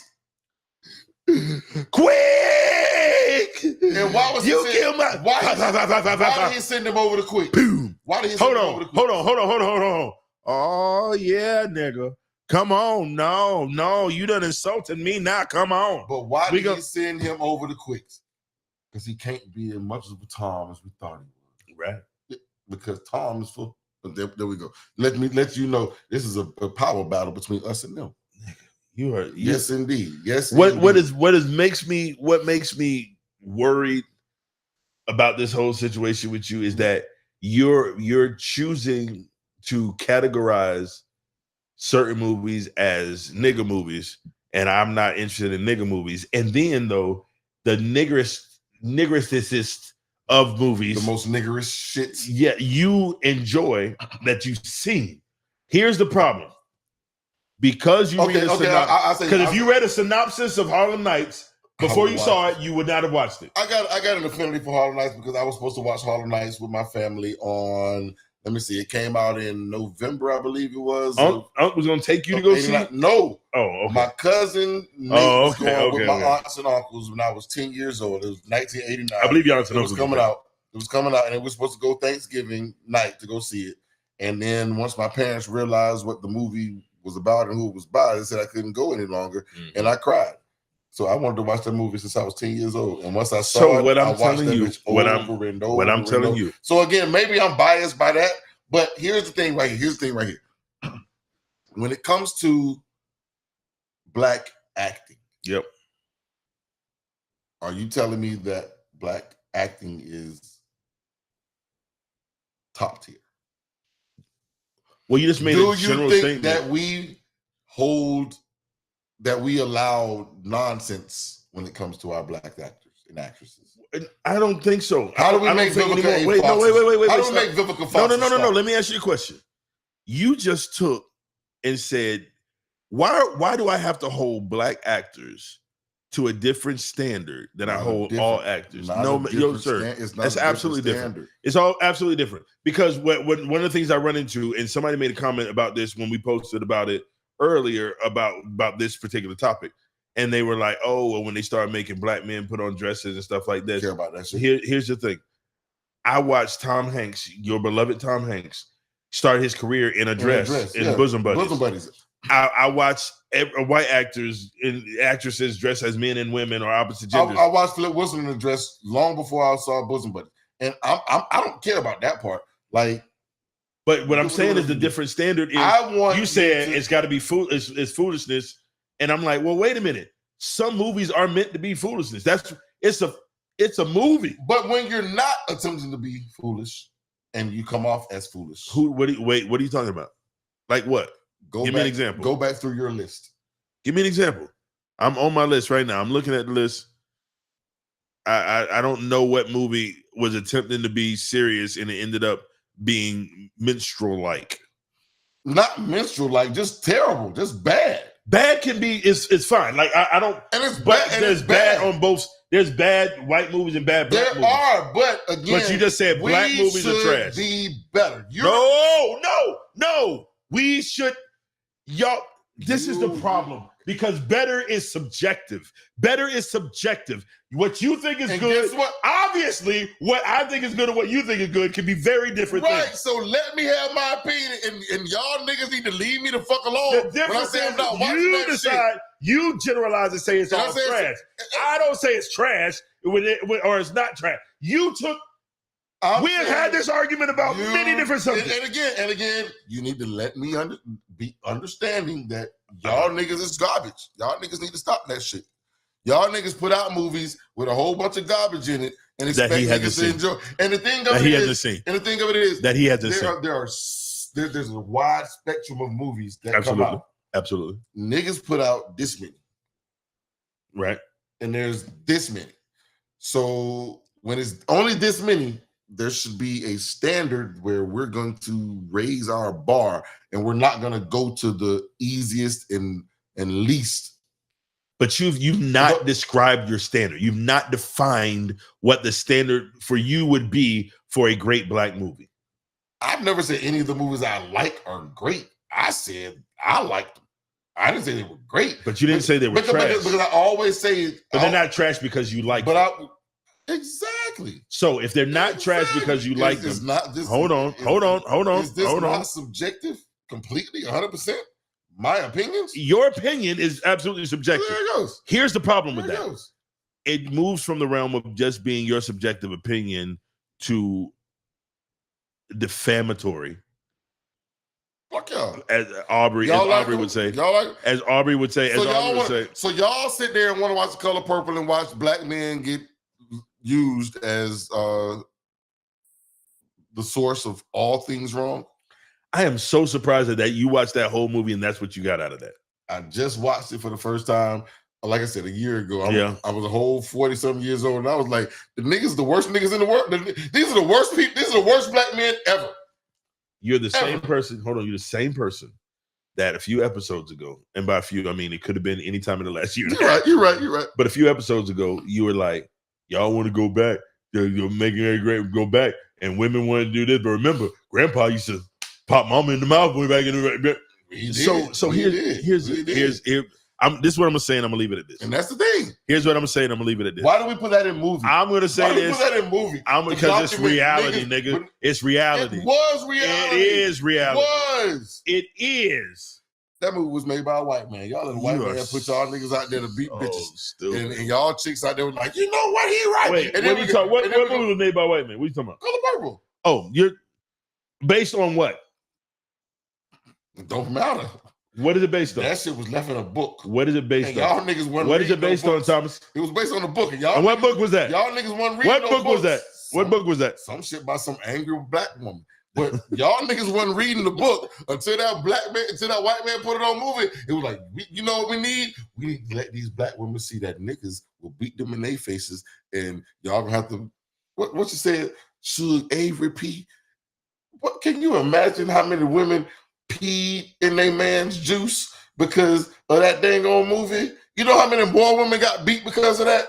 Because that man tasted that chocolate salty ball in his goddamn.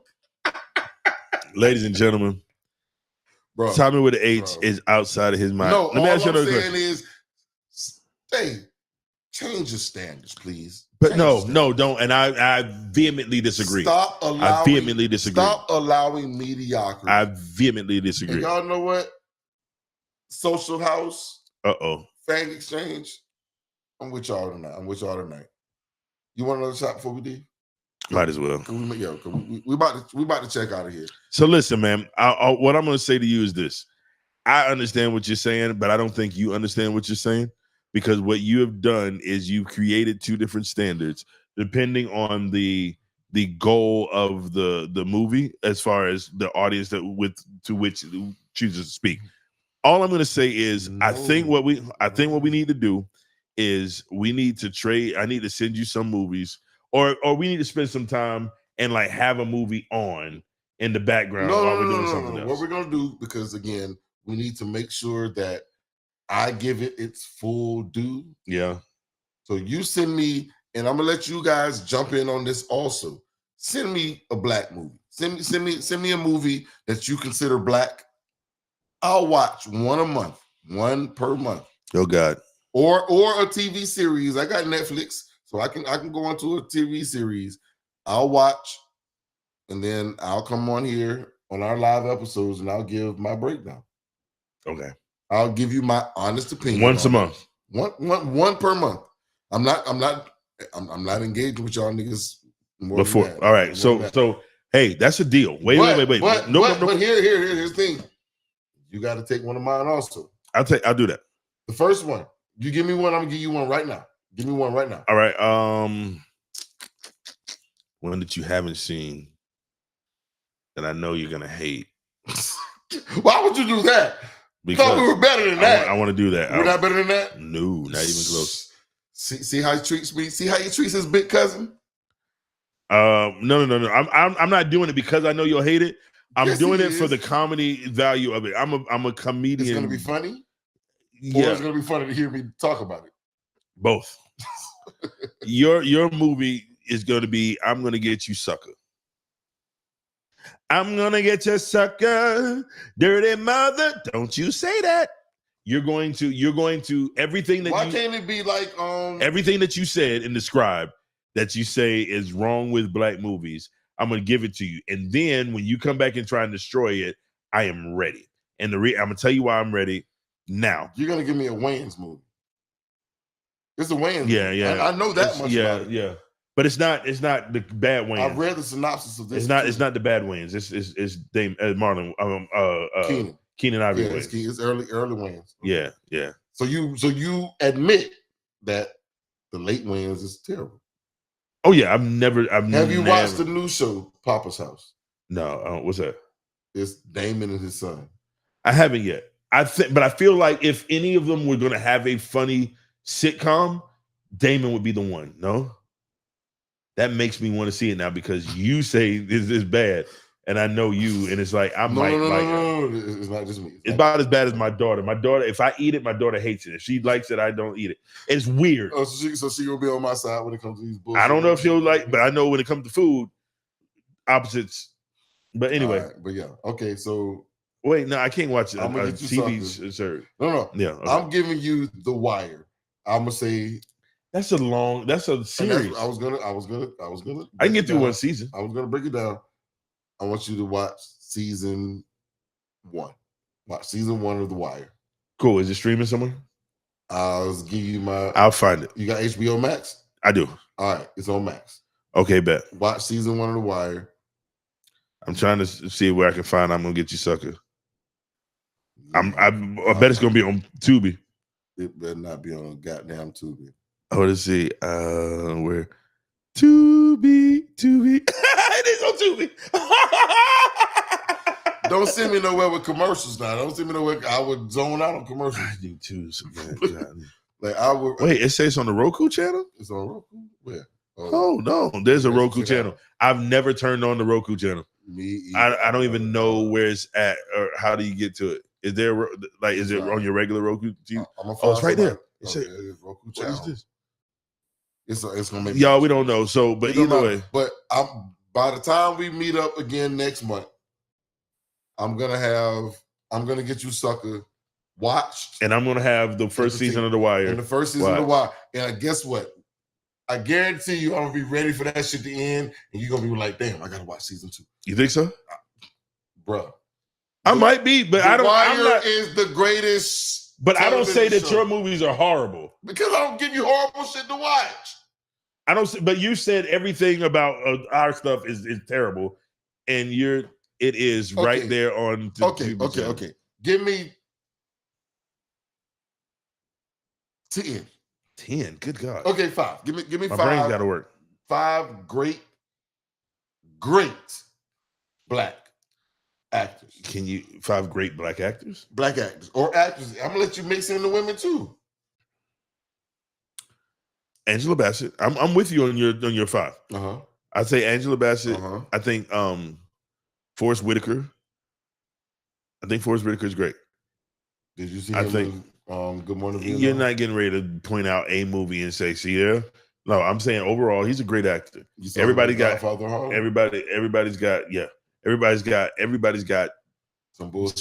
bad moments. If you give me 2 or 3 bads, and because these niggas won the Oscars, you gonna make them great? No.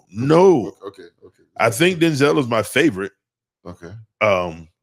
I love Samuel L. Jackson. Okay. I love let's say Angela Bassett, Samuel L. Jackson, Denzel Washington, Forrest Whitaker, and what's the dude's name? I'm trying to find him right now.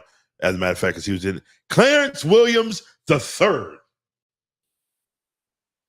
The shit you say?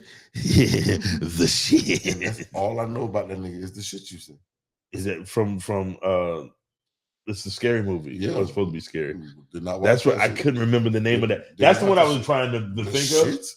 It was vampire or No. leprechaun or some shit like that. It was in that vein.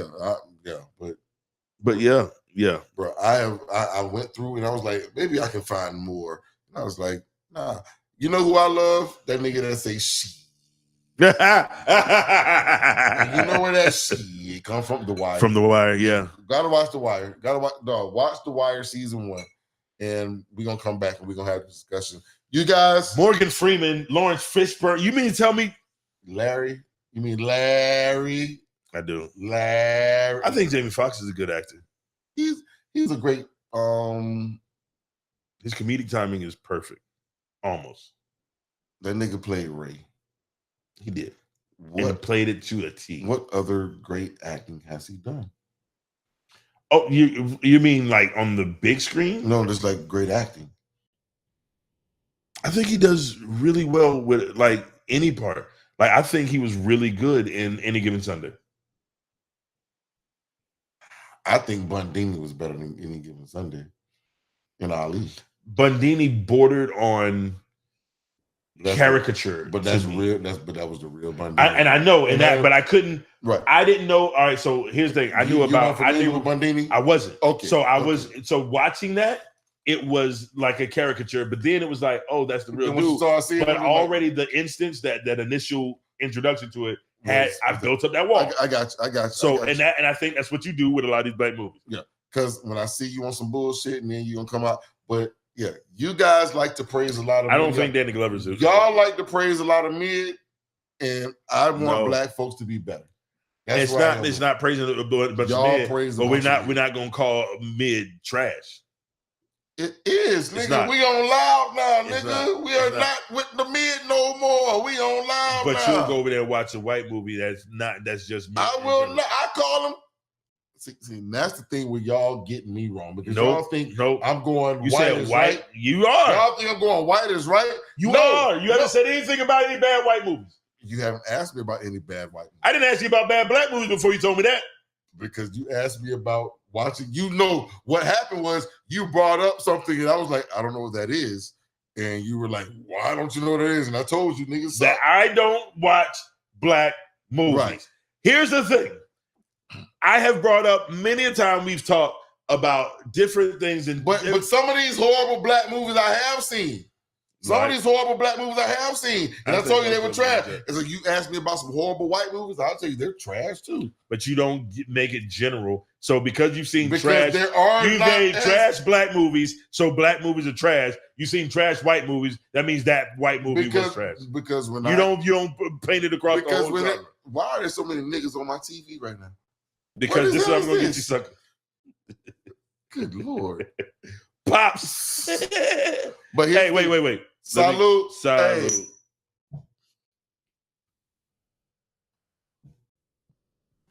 Yeah, I don't know about that. Fang Exchange. Not bad. But yeah, that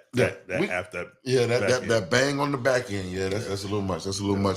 But we're gonna get out of here because it is getting late. Yeah, we've been at this. We were really questioning whether or not we were gonna be on here for more than 15 minutes. But I think we talked about Drake for longer than we expected.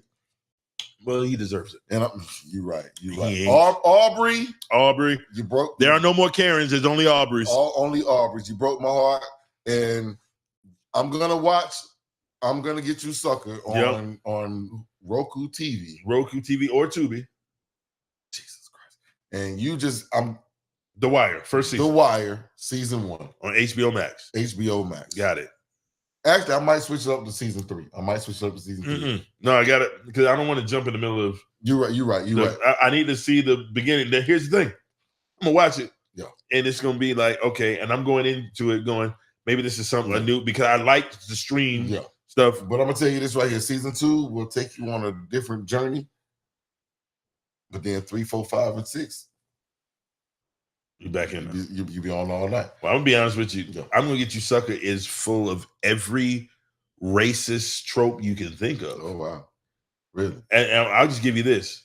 They are I see Jaleesa. Right. Jaleesa Vincent Taylor. I will tell you this much. They are they're not overdosing on drugs. They're OGing over gold. So they're pointing at the fact that back then everybody wanted the biggest, dopest gold chain. Yeah. And there's one white man at the head of it all. But see, you don't look at movies like that. But anyway, we're gonna watch it. I'm gonna check it out. Anyway, man. Hey, look, cuz yes, sir. It's been a good weekend, man. It's been a great weekend. We've done this together. We got here where we need to be. I need a nap. Yeah, buddy. I feel you. I'm gonna go get me another cup of coffee. I'm gonna chill. But hey man, we ain't been canceled yet. We haven't been canceled yet, so we gonna do this again on Wednesday. On Wednesday, we back at it. Yeah, so we got to schedule out the next month though. Yes, sir. And we're gonna try to make it to Gainesville. Yeah, probably gonna be in Gainesville for the get down. Yeah, the Florida get down in Gainesville Christmas time. But I'm gonna say this here, y'all. Let me know if I'm tripping. I know y'all gonna say I am because y'all hate me for some odd reason, but it's for all of y'all. Wow. But straight up, and I don't like to take pictures with my fingers out like that because my grandmama and my mama watch this. But sometimes, once again, but straight up, I still love y'all. But y'all, let me know any black movies that y'all think I need to watch. And any of the ones that I said I have not seen, let me know the best ones. I'm going to check them out. But for next month, for December. Yes, sir. I'm going to make sure I watch. I'm going to get you sucker. Yep. And I'm going to say this to everybody right now because it is that time of year. Merry Christmas. Jingle bells. Merry Christmas. But cousin. Yeah, man. Love you, boy. Love you too, boy. We're going to get at y'all.